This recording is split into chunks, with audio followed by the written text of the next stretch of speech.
رحلة ياماتو ابن الغول. في بداية كل فصل الغلاف بتاعه بيكون فيه لمحة عن قصة ياماتو ابن الغول، فأنا جمعت لك كل الأغلفة وهحكي لك القصة كلها.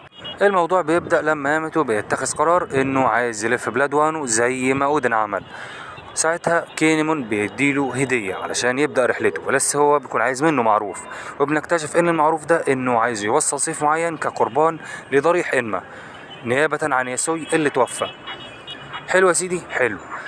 طبعا قبل ما يطلع الرحلة بتاعته بيبدأ يجمع شوية أكل لصندوق كبير ليه، وصندوق تاني بيوديه للبلد اللي هي أول بلد راحوها في بلاد وانو، وبيبدأ يقدم الطعام للناس اللي موجودة هناك. بعد كده بيبدأ يودع كل الناس اللي في القصر، نيكو ماموشي بقى والناس دي كلها. بيبدأ رحلته وبيبدأ أخيرا ينطلق وياكل الأكل الجميل بتاعه، والراجل بدأ رحلته الجميلة. حلو يا سيدي.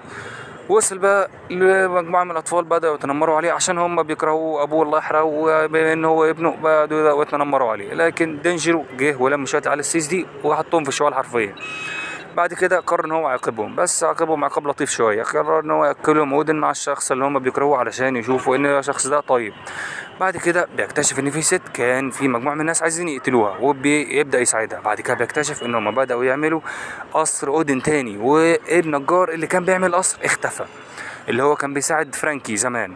لو انت عايز بقى تعرف الجزء التاني وتكملة القصة دي، وان في سر فعلا خطير بعد ما روفي ساب رضوانه، متنساش تعمل لايك وسبسكرايب عشان نكمل القصة.